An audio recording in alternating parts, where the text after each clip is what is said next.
Assalamualaikum warahmatullahi wabarakatuh. Selamat datang kembali di channel Narasi Misteri.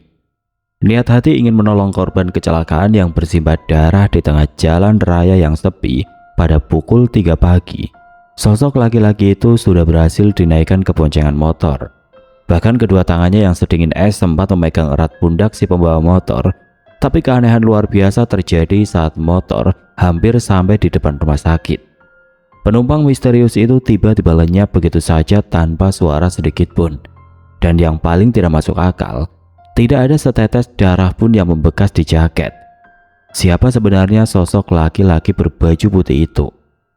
Sebelum kita masuk ke cerita selengkapnya, jangan lupa tekan tombol subscribe dan nyalakan lonceng notifikasinya agar tidak ketinggalan kisah-kisah misteri terbaru dari channel ini.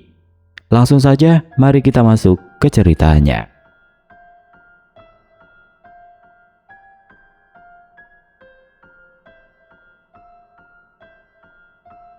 Kejadian ini mundur jauh ke tahun 2003. Waktu itu saya masih tinggal di rumah orang tua di daerah Kebumen. Aktivitas sehari-hari masih cukup santai karena saya baru lulus sekolah dan sedang menunggu panggilan kerja. Cuaca di luar sedang mendung. Hujan rintik-rintik baru saja reda membasahi genteng rumah. Saya sedang duduk santai di ruang tengah menikmati acara kuis dari televisi yang layarnya masih cembung. Kondisi rumah lumayan sepi karena bapak dan ibu sedang pergi silaturahmi ke rumah kerabat di desa sebelah sejak siang tadi. Di tengah asiknya menonton televisi, dering telepon rumah memecah keheningan ruangan. Saya segera beranjak dari tempat duduk dan mengangkat gagang telepon warna hijau yang letaknya ada di atas meja kecil di sudut ruang tamu. Halo, Assalamualaikum. Sapa saya saat menempelkan gagang telepon ke telinga. Dari seberang sana terdengar suara perempuan yang sangat saya kenal. Itu adalah suara Mbak Rini, kakak perempuan saya yang merantau dan bekerja di sebuah pabrik di Bandung. Waalaikumsalam, Dek. Lagi ngapain? Bapak sama Ibu mana? Tanyanya dengan nada suara agak terburu-buru. Lagi nonton televisi, Mbak. Bapak sama Ibu lagi ke rumah Bude. Ada apa, Mbak? Tumben nelpon jam segini. Ini Mbak lagi siap-siap mau berangkat ke stasiun. Mbak mau pulang kampung malam ini naik kereta. Jawab Mbak Rini dari sambungan telepon. Saya cukup kaget mendengar kabarnya karena dia jarang sekali pulang mendadak tanpa rencana. Tapi tentu saja saya senang karena sudah lumayan lama dia jarang pulang untuk berkumpul di rumah. Oh ya sudah, nanti kalau dijemput jam berapa, Mbak? Tanya saya memastikan jadwal kedatangannya. Dek, nanti jemput Mbak di stasiun Kebumen ya. Keretanya nyampe sekitar jam 3:30 pagi. Kata kakak saya dari telepon. Iya, Mbak, nanti saya jemput. Hati-hati di jalan ya. Sip, makasih ya, Dek. Assalamualaikum. Tutup Mbak Rini. Setelah meletakkan kembali gagang telepon pada tempatnya, saya menonton televisi sebentar sebelum akhirnya memutuskan untuk mandi. Hawa dingin sisa hujan benar-benar terasa di kulit. Selesai mandi, saya pergi ke dapur, mengambil piring, lalu makan malam dengan lauk sayur lodeh dan tempe mendoan sisa tadi siang. Suasana pedesaan menjelang maghrib memang selalu sunyi. Hanya terdengar suara jangkrik dari pekarangan samping rumah yang mulai bersautan. Malam merayap perlahan. Bapak dan ibu baru saja di rumah sekitar jam 8 malam. Saya langsung memberitahu mereka kalau Mbak Rini dalam perjalanan pulang naik kereta dan saya yang akan menjemputnya nanti menjelang subuh. Bapak berpesan supaya saya memakai jaket tebal karena udara dini hari di daerah kami pasti sangat dingin. Jam dinding baru menunjuk pukul 9 malam, tapi mata saya rasanya sudah sangat lelah. Saya masuk ke kamar dan merebahkan badan di atas kasur supaya nanti bisa bangun tepat waktu dan Mbak Rini bisa langsung pulang setibanya di stasiun. Saya mengambil jam waker kecil berbentuk bulat. Saya putar jarum pengatur alarmnya agar berdering nyaring tepat pukul 03 pagi. Setelah alarm dipastikan menyala, saya menarik selimut tebal sebatas dada. Suasana kamar sangat tenang. Malam itu entah kenapa terasa berlalu begitu cepat. Perasaan saya baru memejamkan mata sebentar. Tiba-tiba suara dering nyaring dari waker di samping bantal memecah keheningan kamar. Saya meraba-raba meja kecil di sebelah kasur, lalu menekan tombol di atas jam bulat itu sampai suaranya berhenti. Mata saya masih berat, tapi begitu melihat jarum jam menunjuk pas di angka 3, saya langsung memaksakan diri untuk duduk. Mbak Rini pasti sudah hampir masuk ke wilayah Kebumen, pikir saya dalam hati. Saya perlahan turun dari ranjang dan berjalan keluar kamar. Udara tubuh saat itu langsung menyerap kulit. Rasanya sangat dingin dan menusuk sampai ke tulang. Padahal saya masih memakai baju lengan panjang. Saya berjalan menuju kamar mandi yang letaknya ada di bagian belakang rumah dekat dapur. Begitu menyalakan keran dan membasuh wajah, airnya terasa sedingin es yang baru keluar dari kulkas. Rasa kantuk yang tadi masih menempel langsung hilang seketika. Saya lekas mencuci muka dengan bersih, mengeringkannya memakai handuk kecil yang tergantung di dekat pintu, lalu bergegas kembali ke kamar untuk berganti pakaian. Saya membuka pintu lemari, mengambil celana panjang kain dan pakaian yang lebih rapi. Saat pakaian menempel di badan, hawa dingin dari luar rupanya masih saja terasa menembus pori-pori kulit. Dingin banget subuh ini, mending pakai jaket tebal saja biar nggak masuk angin, ucap saya pelan kepada diri sendiri.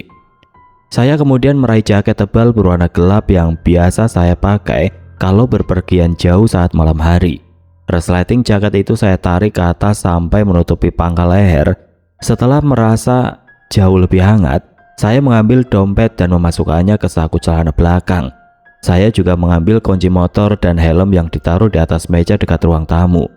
Saya sengaja melangkah dengan sangat pelan. Saat melewati kamar bapak dan ibu, saya khawatir langkah kaki saya bisa membangunkan mereka berdua yang sedang tidur pulas. Sesampainya di teras depan, saya membuka pintu utama pelan-pelan supaya engselnya tidak berdecit. Suasana di luar rumah benar-benar sunyi sepi, hanya terdengar suara gesekan daun mangga di halaman rumah yang tertutup angin pelan. Lampu jalanan kampung menyala agak redup, menerangi jalan setapak depan rumah. Saya menuntun motor bebek perlahan sampai melewati pagar depan, lalu menutup pagarnya kembali. Baru setelah itu saya menyalakan mesin motor. Karena udara sangat dingin, saya harus menginjak tuas engkol beberapa kali sampai mesinnya menyala dengan stabil. Saya biarkan mesin motor menderu pelan selama beberapa menit. Memanaskan mesin sebentar sangat penting agar tarikan gasnya lancar saat dipakai jalan nanti. Sambil menunggu mesin motor siap, saya mengancingkan tali helm rapat-rapat di bawah dagu. Saya melirik jam di pergelangan tangan. Waktu sudah menunjukkan pukul 03.15 pagi. Jadwal kedatangan kereta Mbak Rini adalah 3:30. Karena jarak rumah ke stasiun hanya membutuhkan waktu tempuh sekitar 10 menit saja, saya merasa waktu keberangkatan ini sudah pas. Saya pasti akan sampai di pelataran stasiun beberapa menit sebelum keretanya benar-benar berhenti menurunkan penumpang. Setelah memastikan semuanya siap, saya menarik tuas gas perlahan. Lampu depan motor menyorot terang ke arah jalanan aspal. Saya mulai melaju menembus udara dini hari yang membeku, mulai meninggalkan area perumahan. Laju motor terasa sangat stabil, tidak ada suara kendaraan lain, tidak ada suara mesin truk pengangkut sayur yang biasanya mulai beroperasi sebelum matahari terbit. Dan tidak ada aktivitas warga di depan rumah mereka. Saya hanya bisa mendengar suara mesin motor saya sendiri yang menderu halus, memecah kesunyian sepanjang jalan desa yang masih sepi. Saya terus melajukan motor dengan kecepatan sedang. Sesuai perkiraan, orang-orang di desa ini pastilah sedang terlelap di dalam kamar, menarik selimut mereka lebih dalam untuk menghindari udara subuh yang menggigit. Saya melewati deretan rumah warga, namun semuanya tertutup rapat tanpa ada satupun lampu teras yang menyala. Situasi benar-benar tenang. Hanya sesekali lampu depan motor menyorot batang pohon di sisi kiri dan kanan jalan yang terlihat bergerak pelan tertutup angin sepoi-sepoi. Sesampainya di ujung jalan desa, saya mulai masuk ke jalan raya besar yang menghubungkan jalur utama menuju ke pusat kota. Harapan saya, di jalan raya ini suasananya akan sedikit lebih hidup, karena ini adalah akses utama menuju stasiun. Namun kenyataannya, kondisi jalan raya besar justru sama sepinya. Aspal yang lebar itu terlihat seperti milik saya sendiri. Saya bisa leluasa berkendara di tengah jalan tanpa perlu merasa terganggu oleh kendaraan lain. Sambil terus memacu motor, pandangan mata saya fokus ke depan. Lampu motor saya yang terang berhasil menyinari marka jalan dengan jelas. Saya sempat berpikir mungkin hanya saya satu-satunya orang yang nekat keluar rumah di jam sedingin ini, hanya untuk menjemput anggota keluarga. Tidak ada suara anjing menggonggong atau aktivitas burung malam yang biasanya terdengar di lingkungan pedesaan. Semuanya benar-benar hening. Bahkan tarikan gas motor saya terasa lebih berat karena suhu dingin yang menempel di mesin. Untung saja tidak ada kabut tebal, jadi pandangan ke depan masih aman. Gumam saya pelan untuk memecah suasana yang terlalu sunyi di sepanjang jalan itu. Saya kembali terdiam setelah mendengar suara saya sendiri yang menggema pelan di balik helm. Saya terus mengamati kondisi kanan dan kiri jalan raya yang berupa deretan pertokoan yang sudah tutup sejak semalam. Tidak ada satupun papan reklame yang bergoyang atau tanda-tanda kehidupan di balik pintu-pintu besi toko tersebut. Fokus saya sepenuhnya pada aspal yang terus berputar di bawah roda motor. Beberapa menit kemudian dari kejauhan, saya mulai melihat bayangan bangunan besar yang merupakan area alun-alun kota. Pertigaan jalan di depan sudah terlihat samar-samar. Saya tetap menjaga kecepatan agar motor tidak tiba-tiba selip di atas aspal yang mungkin masih lembab karena embun pagi. Mata saya terus memindai setiap sudut pertigaan itu untuk memastikan tidak ada hambatan di jalur saya menuju stasiun. Suasana di sekitar area pertigaan alun-alun itu tampak sangat lapang. Dengan deretan lampu jalan yang menyala kuning redup di kejauhan, saya terus memantapkan posisi duduk dan bersiap untuk berbelok sesuai arah tujuan saya. Pandangan mata saya tiba-tiba menangkap sebuah siluet ganjil di depan sana. Dari jarak sekitar 100 meter sebelum motor saya benar-benar sampai di pertigaan alun-alun, sorot lampu depan kendaraan menyinari sebuah benda di tengah aspal. Awalnya saya pikir itu mungkin tumpukan barang bawaan atau kardus yang jatuh dari mobil bak terbuka. Namun saat roda motor terus berputar dan memangkas jarak, benda tersebut terlihat semakin jelas. Bentuknya sangat menyerupai tubuh manusia. Saya langsung menurunkan kecepatan motor dan mengerem pelan. Rasa penasaran bercampur cemas mulai muncul di dada. Loh, ada orang duduk di aspal jam segini. Lagi ngapain? Ucap saya spontan dengan suara pelan. Saya terus meminjingkan mata sambil perlahan mendekati posisi orang tersebut. Begitu jarak tersisa sekitar belasan meter, wujudnya terlihat sangat nyata di bawah paparan lampu motor. Siluet itu memang benar seorang manusia. Seorang laki-laki dewasa. Posisi laki-laki itu sedang duduk ngemper dengan kedua kaki, menjulur lemas di atas jalan aspal. Dia mengenakan kemeja lengan panjang dan celana kain yang semuanya berwarna putih. Namun pakaian putih yang dia pakai kondisinya sangat mengerikan. Bagian dada, perut hingga paha celananya dipenuhi noda merah pekat. Lumuran darah segar terlihat sangat jelas membasahi kain bajunya, bahkan mengalir perlahan. Laki-laki itu tampaknya baru saja mengalami insiden kecelakaan lalu lintas yang cukup parah di pertigaan ini. Astagfirullah, itu orang kecelakaan atau gimana? Darahnya banyak banget. Ucap saya pelan dengan nafas yang tiba-tiba terasa berat karena kaget luar biasa.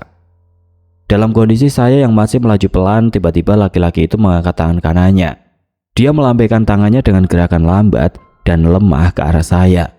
Gerakan tangannya jelas merupakan sebuah isyarat dari seseorang yang sedang kesakitan dan memohon pertolongan. Kepalanya agak menunduk, jadi saya sulit mengamati wajahnya dengan jelas dari atas motor. Melihat kejadian di depan mata, jantung saya seketika berdebar sangat kencang. Pikiran saya langsung kalut dan bercabang. Di satu sisi ada rasa kasihan melihat orang terluka parah, tapi di sisi lain, ketakutan yang teramat sangat langsung menyelimuti kepala saya. Jam 3 pagi, suasana jalan raya sangat sunyi, udara sedingin es dan ada orang bersimbah darah meminta tolong. Bagaimana kalau ini adalah modus kejahatan komplotan begal yang sering marak terjadi? Bagaimana kalau ada sekelompok orang yang bersembunyi di balik pohon sekitar alun-alun dan siap menyergap begitu saya turun dari motor? Segala macam pikiran buruk dan rasa panik langsung mengambil alih logika sehat saya saat itu. Tubuh saya mulai gemetar karena rasa panik yang jauh lebih besar. Tangan kanan saya secara refleks menarik tuas gas motor lebih dalam. Maaf mas, saya jalan dulu, kata saya buru-buru dengan suara bergetar. Saya sama sekali tidak berani menekan tuas rem. Saya memiringkan stang motor sedikit ke arah kiri, mengambil jarak aman, lalu melesat melewati laki-laki tersebut begitu saja. Motor saya kembali membelah angin subuh, meninggalkan area pertigaan alun-alun dan melaju ke arah stasiun. Namun baru melaju menjauh sejauh beberapa ratus meter, tangan kanan saya secara otomatis mengendurkan tarikan gas. Laju motor berangsur-angsur melambat di tengah jalan raya yang masih sangat sepi Perasaan bersalah perlahan muncul dan mengganggu pikiran saya. Logika saya mulai berjalan mengalahkan rasa panik dan takut yang sempat menguasai kepala beberapa saat lalu. Saya mulai berpikir dengan lebih realistis. Laki-laki tadi jelas-jelas terluka parah, baju dan celananya penuh noda merah yang terus mengalir. Bagaimana kalau dia murni korban tabrak lari dan butuh penanganan medis secepatnya? Kalau saya abaikan dan tinggal pergi begitu saja, orang itu bisa kehabisan darah di tengah aspal dingin. Apalagi jam segini, jarang sekali ada kendaraan yang lewat untuk memberikan bantuan. Saya kembali menimbang rute perjalanan saya pagi ini.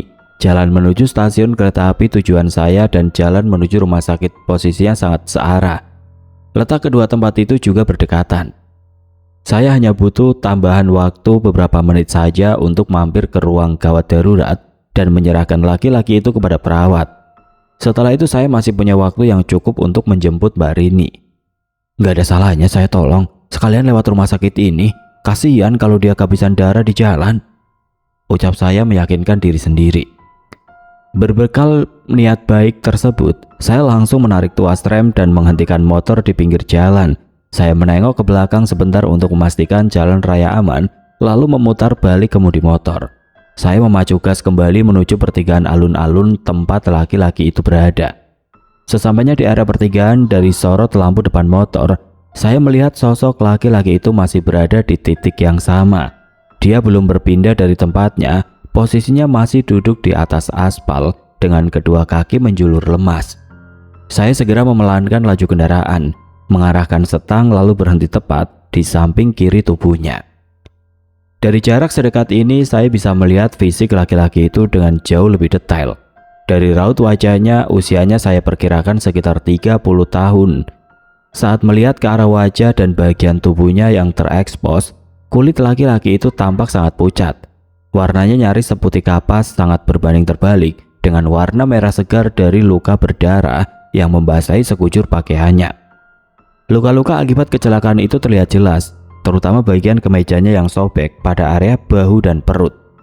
Rambut laki-laki itu agak berantakan, menempel di bagian dahi karena basah oleh keringat. Meski luka yang dideritanya tampak parah, anehnya dia diam saja tanpa mengerang kesakitan atau menangis. Dia hanya menunduk lemas. Saya langsung menyeimbangkan posisi motor dengan kedua kaki saya, memastikan motor berpijak kuat di aspal agar siap menahan beban tambahan. Keputusan saya sudah bulat. Saya harus menaikkan laki-laki pucat ini ke atas motor dan segera membawanya ke rumah sakit terdekat. Tanpa membuang waktu lebih lama, saya menoleh ke arahnya yang masih duduk lemas di aspal. "Ayo mas, naik," kata saya di awal. Laki-laki itu perlahan menggeser tubuhnya. Dia bangkit dengan sisa tenaga yang ada, lalu perlahan naik dan duduk di boncengan motor bagian belakang. Begitu dia duduk, jok motor terasa ambles ke bawah. Berat badannya benar-benar terasa normal layaknya manusia biasa. Setelah posisinya pas, saya langsung memasukkan gigi motor dan memutar tuas gas untuk segera melaju menuju rumah sakit terdekat. Motor kembali bergerak membelah udara dini hari yang masih membeku. Baru beberapa menit berjalan meninggalkan area pertigaan alun-alun, saya merasakan ada hal yang aneh. Secara mendadak, kedua tangan laki-laki itu memegang erat kedua pundak saya dari arah belakang. Pegangannya cukup kuat, tapi suhu tangannya luar biasa dingin. Hawa dingin dari telapak tangannya itu sanggup menembus kain jaket tebal yang saya pakai. Persis seperti ditempel bongkahan es batu, rasa dingin tersebut langsung menjalar sampai ke tulang punggung. Suasana mendadak menjadi sangat tegang dan canggung. Untuk mengurangi rasa kaku sekaligus memastikan laki-laki ini tetap sadar selama perjalanan, saya mencoba mengajak dia berbicara. Saya melirik ke arah kaca spion sebelah kanan untuk melihat wajahnya. "Mas, jenengan mau kemana?" tanya saya sambil melaju. Dari pantulan kaca spion saya melihat kepala laki-laki itu masih menunduk. "Ke rumah sakit," jawab laki-laki itu dengan nada datar dan pelan. Suaranya terdengar sangat parau, datar tanpa intonasi layaknya orang menahan rasa sakit.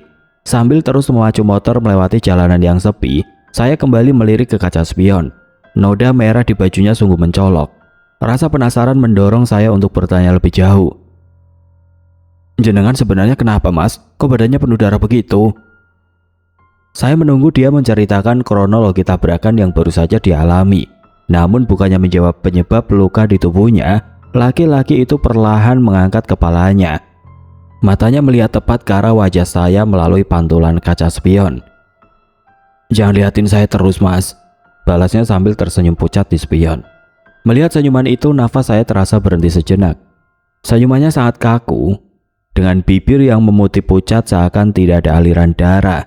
Senyuman itu sama sekali tidak wajar bagi seseorang yang badannya penuh luka parah.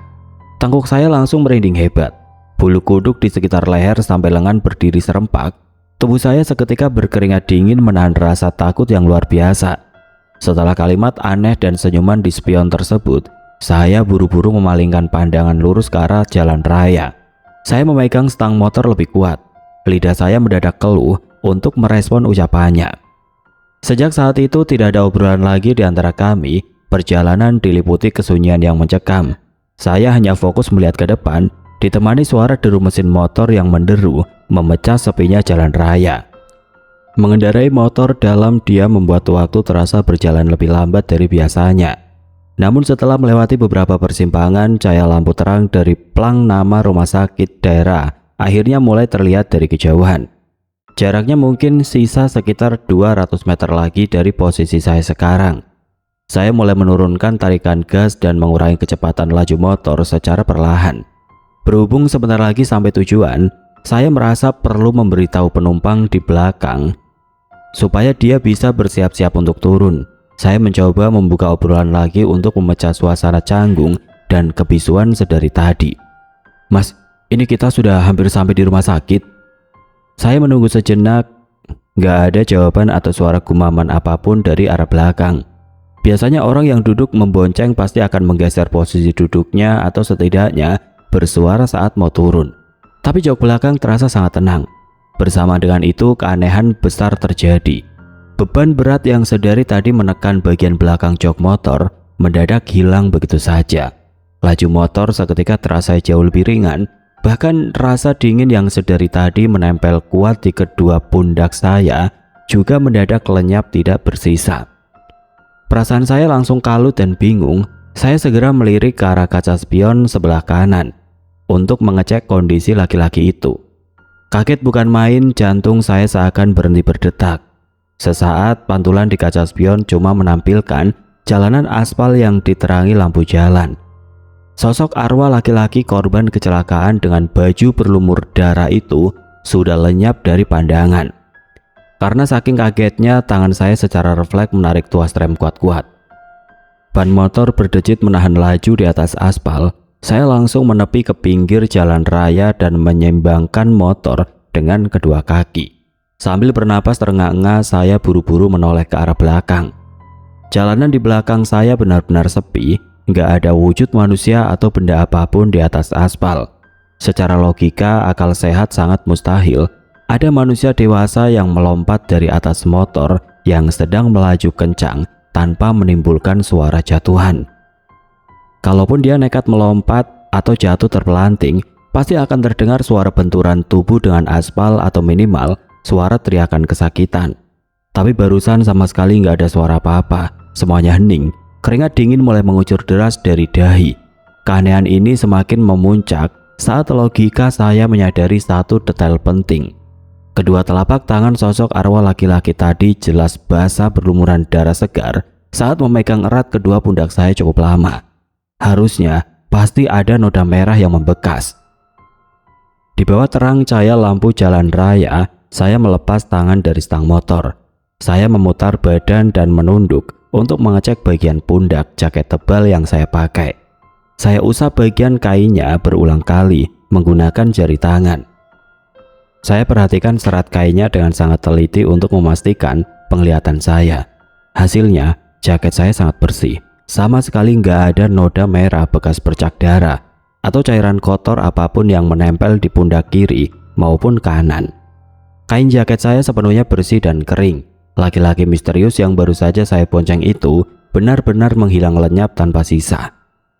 Saya diam terpaku di pinggir jalan aspal selama beberapa saat. Jantung saya masih berdegup dengan kencang, nafas rasanya amat sesak. Otak saya rasanya sulit menerima kenyataan mistis ini. Tapi saya sadar, saya harus segera menjemput Mbak Rini. Dengan kedua tangan yang masih sedikit gemetar, saya paksa memasukkan gigi motor.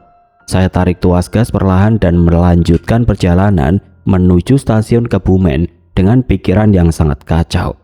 Otak saya terus memutar kejadian barusan. Sosok laki-laki berlumuran darah tadi jelas adalah arwah korban kecelakaan yang menampakkan diri sejenak lalu menghilang kembali ke alamnya.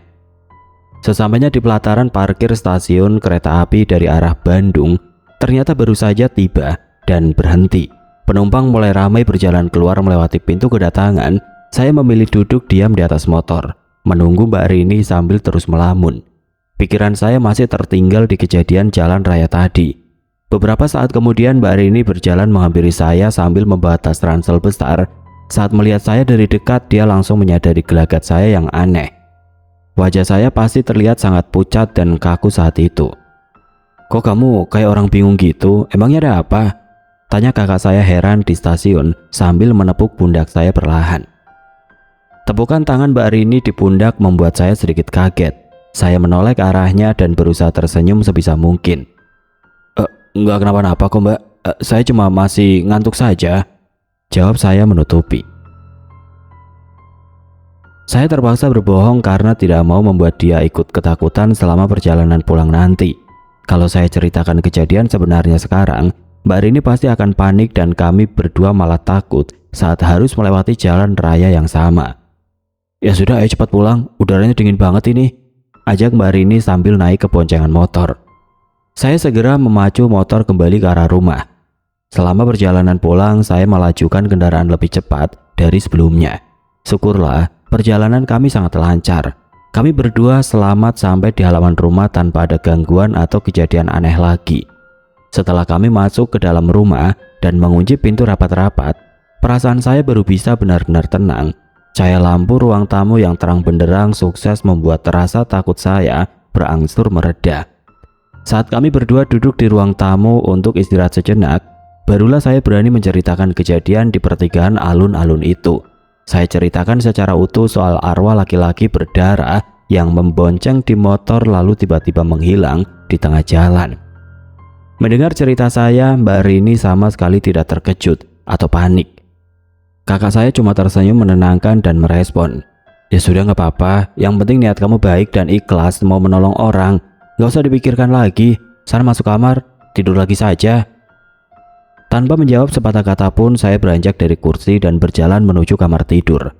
Saya merebahkan badan di kasur sambil menyadari satu hal, niat baik terkadang bisa membawa kita pada persinggungan dengan dunia tidak kasat mata. Kejadian di pertigaan alun-alun itu resmi menjadi pengalaman horor paling nyata yang pernah saya alami. Oke teman-teman, sekian untuk kisah kali ini. Terima kasih sudah mendengarkan kisah kali ini sampai selesai. Dari kejadian ini kita bisa mengambil satu pelajaran penting. Niat hati yang baik dan ikhlas untuk menolong sesama memang harus selalu kita jaga. Namun kita juga harus senantiasa waspada dan tidak lupa berdoa setiap kali keluar rumah. Apalagi jika harus melewati jalanan yang sepi di waktu dini hari. Selalu mintalah perlindungan kepada Yang Maha Kuasa dimanapun kita berada. Sampai jumpa di cerita misteri selanjutnya. Tetap berhati-hati di jalan dan wassalamualaikum warahmatullahi wabarakatuh.